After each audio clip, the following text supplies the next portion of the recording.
cette nouvelle vidéo. Alors aujourd'hui, on se retrouve rapidement pour une petite vidéo speed coloring dans le Magic Mouse de Morgan O'Brien, le A Summer Coloring Book, parce que ce petit livre me fait penser à mes vacances et j'ai envie de participer au fil d'or de Simone Collard, que je vous invite à aller voir sa chaîne. Donc, je vais faire cette petite image-ci, donc une image rapide, juste pour qu'on puisse colorier ensemble. Voilà, on va se retrouver en voix off. À tout de suite! Alors, j'ai décidé de commencer le coloriage avec du marqueur alcool sur pas mal tous les éléments, parce que d'un, c'est plus rapide, et de deux, j'avais envie vraiment de faire quelque chose de simple, surtout sur du papier Amazon. J'avais mon premier marqueur que j'ai utilisé, je sais pas si vous voyez, il fait des traces, c'est parce qu'il y avait vraiment pas beaucoup, il restait plus grand couleur dedans en fait, donc j'ai dû le remplir. Là, mon idée, c'était d'y aller avec une genre de souris brune, parce que je trouvais que ça allait fitter avec les couleurs que je voulais mettre pour son linge. Donc, je fais pas de dégradé, je fais pas trop de dégradé, tout ça. De toute façon, sur du papier Amazon, c'est vraiment difficile de faire des dégradés qui ont de l'allure là, avec les marqueurs alcool. Donc, je travaille pas trop le truc de toute façon. Puis, j'essayais quand même encore de faire ma petite joue rosée que j'aime bien faire quand je colore avec des marqueurs alcool. Mais bon, ça n'a pas super bien fonctionné. De toute façon, en le retravaillant au crayon, ça l'a super bien fini finalement. Voilà. Donc, tout ce que je fais, c'est vraiment un aplat. C'est plus qu'un aplat. Je fais quand même. J'essaye quand même de faire un petit peu un dégradé pour m'aider après ça pour la suite des choses. Mais je me force pas à ce que ce soit super bien blendé. De toute façon, c'est vraiment difficile à le faire là, sur ce type de papier-là parce que l'alcool boit tellement vite. Le marqueur, là, son encre, elle boit super vite. Le papier boit super vite, l'encre, bref. Et c'est vraiment difficile de venir retravailler par la suite. Ce qui n'empêche pas que moi, je trouve qu'à la fin de mon étape marqueur, vous pourriez finir le coloriage comme ça sans ajouter toutes les finitions puis tout le crayon que j'ai mis par la suite. Puis pour moi, ça équivaut à un dessin qui est terminé. C'est juste que j'ai décidé d'aller un petit peu plus loin. Là, pour le pic de la montagne, je suis allée de façon gribouillage. Tout simplement parce que je voulais en même temps essayer de créer de la texture. Ça n'a pas 100% donné ce que je voulais, mais je me suis laissée un peu aller avec les couleurs que j'avais choisies, puis de gribouiller. Pour les nuages, j'hésitais encore entre gris ou avec un peu de bleu. Finalement, vous allez voir, à la fin, j'ai complètement changé d'idée. Vous voyez qu'ici, le blender, parce que je voulais que le blend dans mes couleurs, dans les nuages, soit beaucoup plus... le gris que j'avais choisi était trop foncé. Fait que j'essaie juste d'atténuer un peu. Donc là, j'ai terminé de faire le marqueur alcool. Je suis rendue avec les encres Distress. Donc j'ai décidé d'y aller vraiment... Comme je savais que j'allais retravailler plusieurs sections du coloriage, j'ai pas caché les lignes, j'ai pas caché le coloriage en fait. Donc c'est pour ça que j'y vais de façon assez lousse avec ma brosse, puis mon encre. Je passe même par-dessus mes nuages, par-dessus certaines parties du coloriage. De toute façon, ça paraît même pas le bleu que j'ai rajouté, là. Honnêtement, ça paraît... C'est ça, on pourrait même pas voir que j'ai mis des encres sur le dessus de mon marqueur alcool. Puis là, j'utilise une couleur plus foncée, donc c'est Mermaid Lagoon. Et puis là, ce que je fais, c'est que je fais exprès pour faire une trace avec ma brosse, pour après ça, étendre le pigment, pour venir faire ce que vous voyez, le fond. Ça vient vraiment, je trouve, créer un genre de dynamisme, un genre de fond avec comme des nuages plus lointains ou un ciel un petit peu plus lointain. Bref, je pense que vous voyez un peu l'idée, là. C'était ça, mon idée. Et puis, vous auriez pu le laisser tout simplement comme ça, mais là, j'ai décidé de venir retravailler la majorité des éléments au crayon. Et puis là, je m'attaque aux yeux.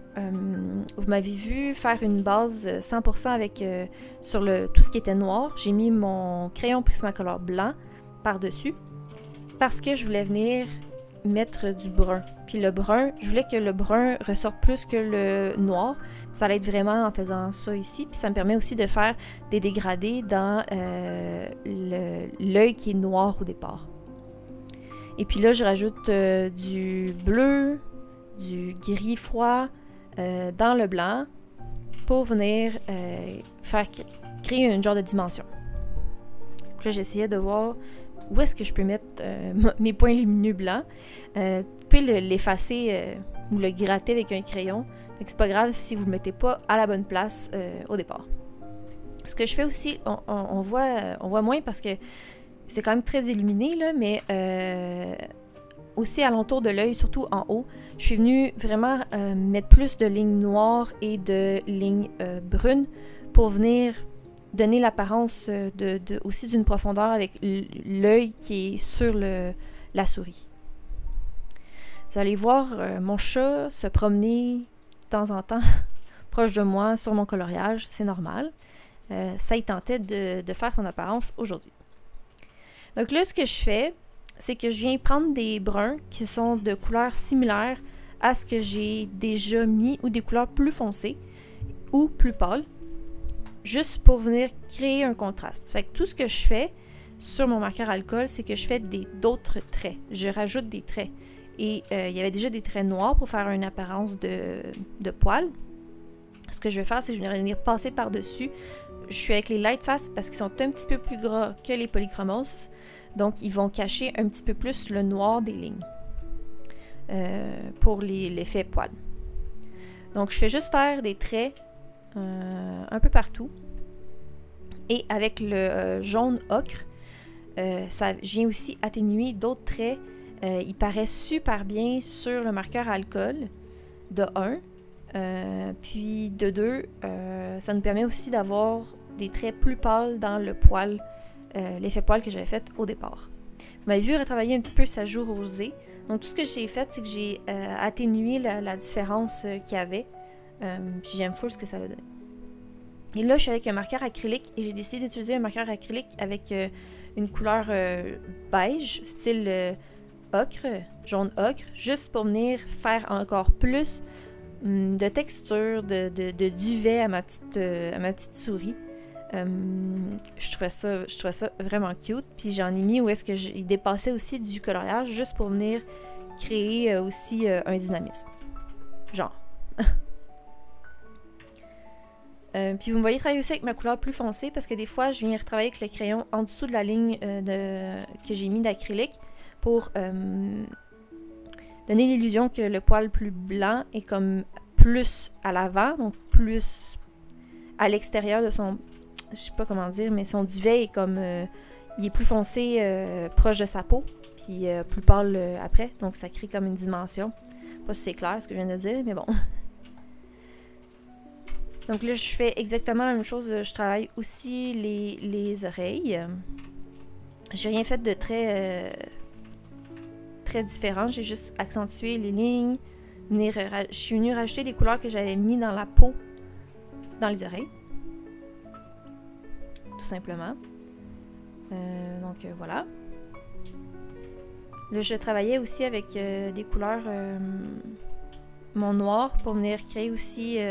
des ombrages. Là, vous me voyez utiliser mon Prismacolor blanc parce que je trouvais que j'avais été trop rose foncé. Donc, tout ce que j'ai fait, c'est qu'avec mon Prismacolor blanc, je suis venue atténuer ce rose-là, puis je suis venue avec un rose plus pâle par-dessus pour enlever un peu le trop blanc du Prismacolor. Fait que ça fait juste vous démontrer à quel point, même si que ce soit avec les marqueurs ou avec des crayons, même si vous avez, en guillemets, raté la couleur ou c'est pas la couleur que vous voulez, vraiment, inquiétez-vous pas, vous pouvez retravailler, vous pouvez utiliser essayer des techniques pour justement essayer d'atteindre la couleur que vous avez ou votre vision. Là, je suis en train de faire les pierres et tout ce que je fais, c'est que j'essaie de faire la texture. Ça n'a pas été facile. Soit que au début, là, j'étais comme... Je vais aller un petit peu plus foncé et puis j'ai trouvé que je suis allée trop foncé, donc j'efface. Mais là, j'ai décidé d'effacer justement aussi en essayant de créer la texture, donc pas tout effacer. juste en gardant des endroits plus pâles. Puis ça a fait c'est léger, mais ça a fait un petit peu de texture. Bref, j'essayais des choses. Là, je suis avec un vert, qui est un vert un petit peu plus foncé que lui que j'avais utilisé au marqueur, pour essayer de venir donner comme de la dimension à la mousse que j'avais mis dessus. C'est ça, entre autres. Et puis là, j'utilise le blanc du marqueur acrylique Lightfast que j'ai. Non, c'est Lightwitch que j'ai. On le voit pas beaucoup à l'écran, mais il est pas super blanc, puis moi j'aime le fait qu'il soit pas super blanc, parce que ça permet de venir jouer avec la texture, jouer avec le fait que ça blanchit un peu le truc sans rendre ça hyper blanc. Et c'est ce que j'aime.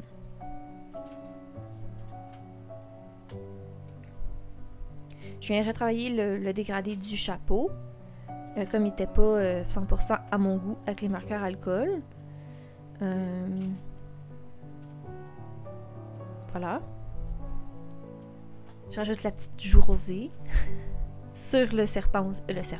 Le vert aussi. Je l'ai traité en couleur serpent, donc c'est correct. Donc là, je fais juste accentuer les lignes foncées du pack-sac, parce que le pack-sac, je l'ai fait quand même assez foncé. Puis je voulais qu'on garde une idée du pack-sac, parce que avec les marqueurs alcool, je trouve qu'on avait perdu un peu la définition du truc avec les poches. Et donc avec mes marqueurs aussi acryliques, ça me permet aussi de venir accentuer les endroits de lumière qui pourrait y avoir sur le sac. J'ai fait la même chose aussi avec le chapeau que je suis venue ajuster par après. Donc voilà. Je vais juste rajouter un peu de couleur sur le bâton de marche. Rien de très extravagant. Et j'oublie pas les ombrages en dessous des pieds, puis en dessous des éléments qui sont sur la montagne, parce qu'ils se retrouvent dessus, donc je me dis nécessairement il doit y avoir un ombrage. Là, c'est le moment des nuages. J'ai essayé avec mon marqueur acrylique blanc. Ça fonctionnait pas ce que je voulais. Je suis avec le Posca blanc. J'ai eu l'idée de... En fait, je voulais finalement cacher les lignes noires. C'était trop noir.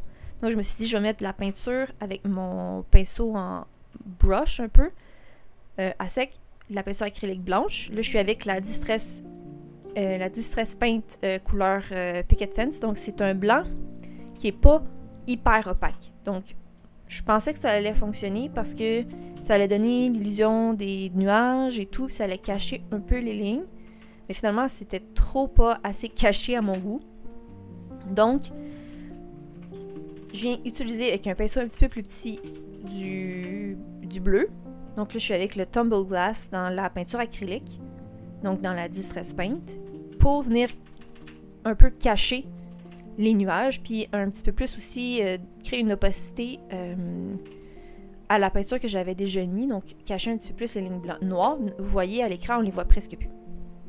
Et puis, j'ai décidé après ça d'y aller avec le gesso blanc, qui est beaucoup plus blanc que le Picket Fence, pour venir redéfinir les nuages. Et j'ai décidé, en faisant ça, d'en rajouter aussi des petits stries de nuages dans mon fond que j'ai fait aux angles Distress. Parce que je me suis dit, pourquoi pas? Ça pourrait être cool. Puis ça crée peut-être un petit peu plus de dynamisme. On va dire ça comme ça. Donc voilà. Et puis là, je me suis dit, pourquoi pas rajouter des oiseaux? Parce que je trouvais qu'il n'y en avait pas assez. Donc j'en ai rajouté un petit peu, mais je les ai pas mis noirs. Je les ai rajoutés avec le crayon bleu Dark Indigo. Parce que je voulais donner l'idée qu'ils étaient un petit peu plus loin dans l'horizon que les autres qui étaient déjà présents. Donc voilà. Maintenant, j'ai décidé de faire un fond aux encres acryliques, aux encres Distress, parce que j'essayais de couvrir les gaffes que j'ai faites. À ma droite, où est-ce que ma main en ce moment, j'ai des lignes brunes qui sont apparues pendant que je coloriais. Je sais pas de où est-ce que c'est apparu. Je suis pas capable d'effacer. Ça m'énervait. Et puis en bas, qu'on voit pas, vous allez peut-être le voir plus tard, quand j'ai rempli un de mes marqueurs à alcool, j'ai renversé des gouttes, au lieu de le mettre dans mon crayon, je l'ai mis sur la feuille.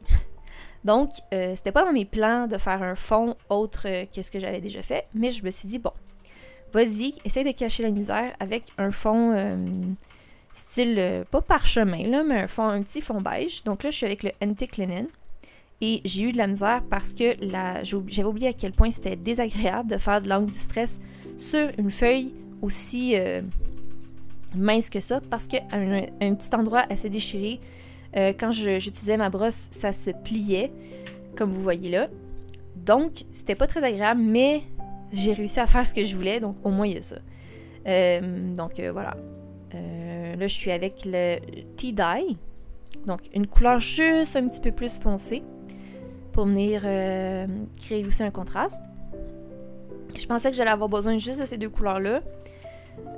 Puis finalement, je vais venir faire intervenir une troisième couleur avec une brosse un petit peu plus petite. Donc c'est le Broche Corduroy, donc c'est un brun orangé un peu qui va retrouver la couleur que j'ai mis à ma souris. Et ce que je fais, c'est que je fais exprès pour qu'il y ait des taches. Donc je pèse plus fort à certains endroits avec ma brosse, puis je viens étaler la couleur pour qu'il y ait une apparence de tache, en fait. Comme vous voyez, là, il y a vraiment des... En vrai, c'est pas autant démarqué, mais on voit quand même qu'il y a une démarcation qui est faite, puis c'est ça que je veux. Parce que je trouve que ça crée comme si c'était vraiment jauni, vraiment jauni à certains endroits. C'est correct, des fois, qu'il y a des taches. C'est ça que je voulais. Fait que même si, avec les brosses, vous pouvez créer un fond qui est lisse, sans taches, vous pouvez aussi y aller de façon volontaire, puis créer un peu de la texture à votre fond aussi, comme ça. Moi, je trouve que ça rajoute quelque chose. Donc, après ça, je me suis dit, c'est des encres distress. Il faut que je les active à l'eau. Bon, c'est pas un papier qui est fait pour ça. C'est pas grave. J'ai mes gouttes d'eau. C'est bon. Puis là, je voulais rajouter aussi des projections, mais avec la couleur Broche Corduroy. Donc, c'est ce que j'ai fait. Donc, ce que je fais, c'est que j'étale avec mon pâte d'encre sur une palette. J'active à l'eau, puis après ça, je fais juste projeter avec un pinceau. Donc, voilà. Alors, c'est ce qui conclut la vidéo aujourd'hui. Je vais vous le montrer plus proche. Donc, j'espère que vous avez apprécié cette petite vidéo. Donc, n'hésitez pas à me laisser des commentaires en dessous de la vidéo. Et n'oubliez pas le petit pouce et on se revoit pour une prochaine vidéo.